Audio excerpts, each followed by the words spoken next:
नमस्कार, मैं जितेंद्र चतुर्वेदी। नरेंद्र मोदी के खिलाफ तख्ता पलट की सबसे बड़ी साजिश को देश की सबसे बड़ी अदालत ने पंचर कर दिया है और वो जो हिंदुस्तान में उत्पात मचाना चाहते हैं उन उत्पातियों के गाल पर जोरदार तमाचा मारा है। ये कहने में मुझे कोई गुरेज नहीं है कि योगेंद्र यादव सरीखे लोग, प्रशांत भूषण सरीखे, ऐसा मालूम पड़ता है कि ये उस अंतर्राष्ट्रीय गिरोह का हिस्सा है जो हिंदुस्तान के भीतर नरेंद्र मोदी की अगुवाई वाली सरकार के तख्ता पलट की कवायद में जुटी हुई है। और तख्ता पलट में तमाम तरह के साम दाम दंड भेद अपनाए जाते हैं और फिलहाल उसमें जो ये लेकर चल रहे हैं वो है डेमोक्रेसी। लोकतंत्र नहीं, डेमोक्रेसी। अंग्रेजी में बोलिए तो शब्द बड़ा भारी हो जाता है और लगता है न मालूम क्या खतरे में पड़ गया। ये ध्यान रखिएगा कि किसका डेमोक्रेसी खतरे में है और जो सुप्रीम कोर्ट ने फैसला दिया है वो फैसला क्यों महत्वपूर्ण है। देखिए, वो सीधे तौर पर जुड़ा है एसआईआर से, लेकिन उसके निहितार्थ बहुत बड़े हैं।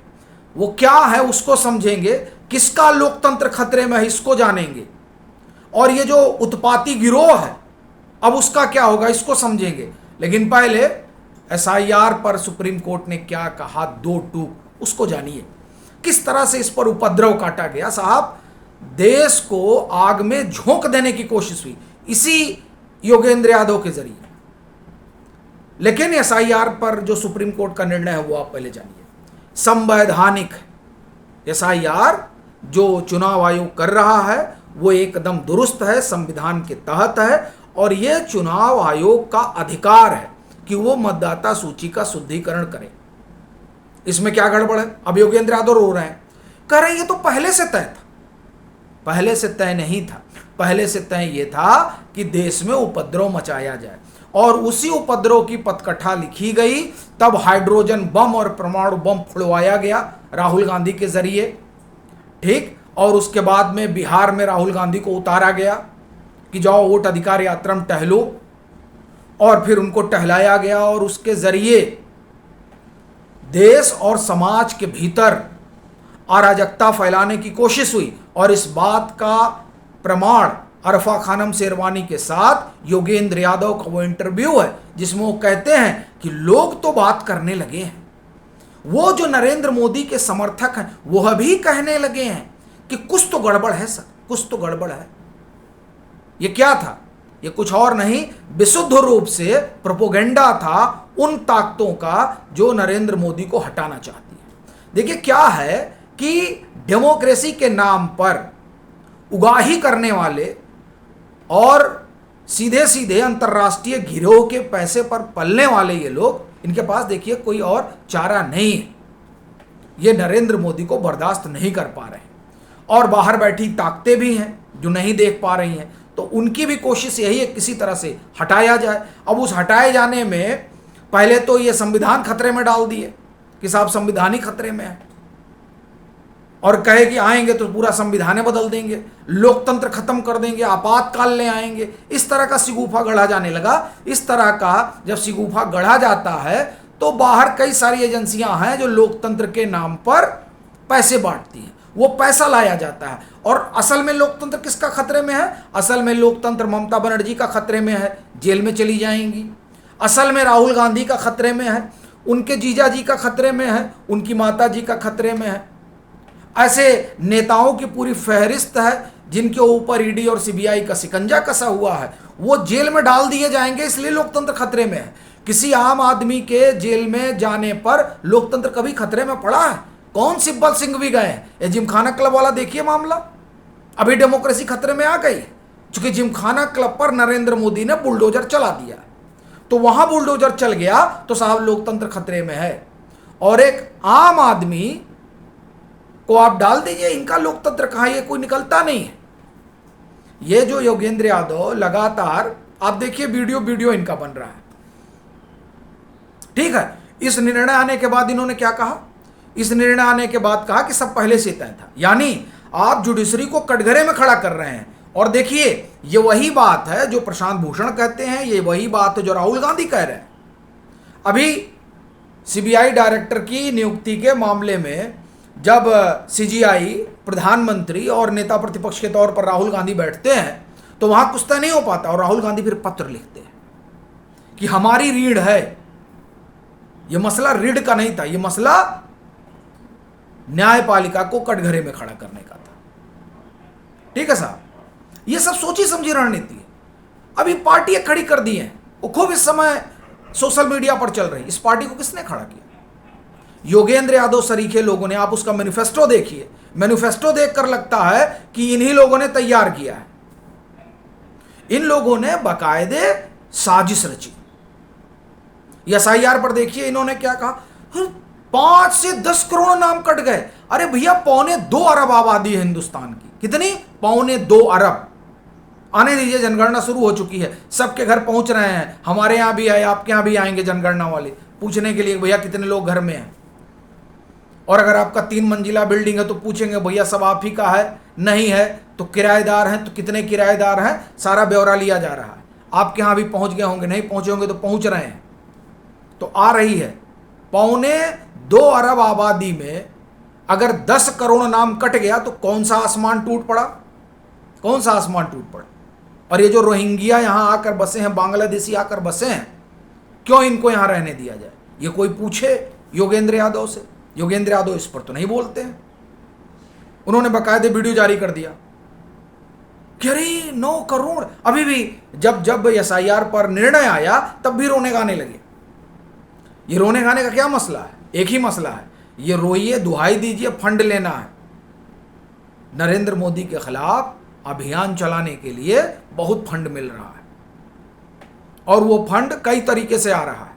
एक लॉबी वो है जो कन्वर्जन वाली लॉबी है, वो लॉबी त्रस्त है मोदी शाह से। वो भी चाहती है इन दोनों किसी तरह से भगाओ। क्यों? क्योंकि खूंटा गाड़ कर बैठ गए हैं। अभी 24 मई की बात है जब जनजातीय सांस्कृतिक समागम हुआ नई दिल्ली में और वहां खूंटा गाड़ दिया अमित शाह ने। कहा कि नहीं होने दूंगा धर्मांतरण, जाओ, नहीं होने दूंगा घुसपैठ, नहीं आने दूंगा रोहिंग्याओं को, डिटेंशन सेंटर बना दूंगा। शुभेंदु अधिकारी बना रहे हैं, असम में है डिटेंशन सेंटर। समझ रहे हैं आप? तो ये सब इन लोगों को चुभ रहा है। क्यों? क्योंकि जो हिंदुस्तान में तख्ता पलट की मॉडस ऑपरेंडी थी उसको ध्वस्त किया जा रहा है। इनको क्या लगा था कि चल ये सुप्रीम कोर्ट कुछ बोलेगा तो हम उपद्रव मचा लेंगे। और उपद्रव मचाने का काम कौन करेगा? यही जो आप घुसपैठिए बैठे हैं, जो एजेंट आके बैठे हैं तमाम सारे एजेंसियों के। उन एजेंटों के सहारे ये लोग कुछ करना चाहते हैं, कर नहीं पा रहे हैं। यह मसला बड़ा है।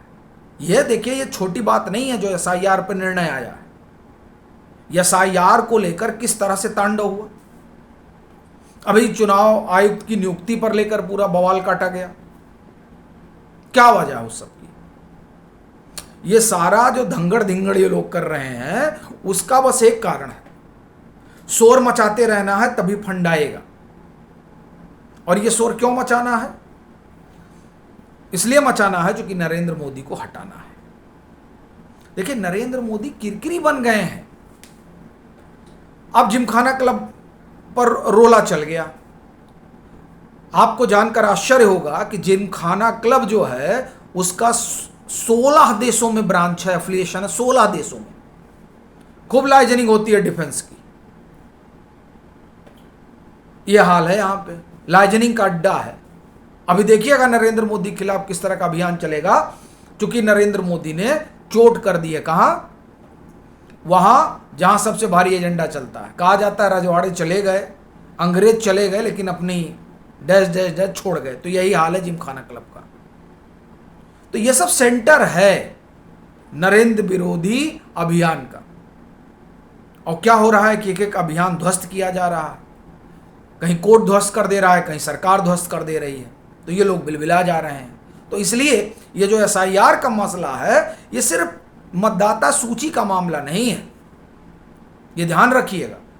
और मैं आपसे बार बार कह रहा हूं कि अगर आपके मन में थोड़ा सा भी संदेह है तो एक सवाल मैं छोड़ कर जा रहा हूं, आप बताइए कि साहब 300 सीटें थोड़े रिग होती हैं। 300 सीटें रिग होती हैं।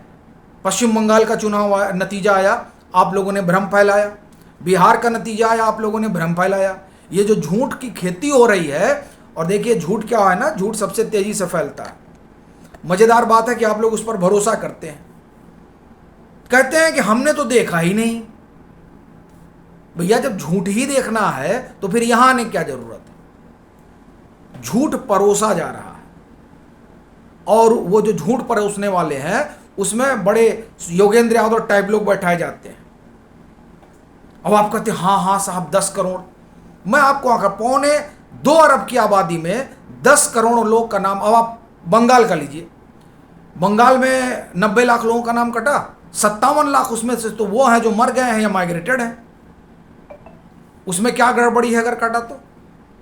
27 लाख का मालूम नहीं है, तो मालूम नहीं है काहे भाग रहे हैं सब लोग छोड़ छोड़ के? उन लोगों को रुकना चाहिए ना, पश्चिम बंगाल में ही कागज दिखाओ और रहो। हमारे आपके यहां तो कागज देखने को इस तरीके से नहीं आया साहब, बकायदे इसका विमर्श खड़ा किया जा रहा है।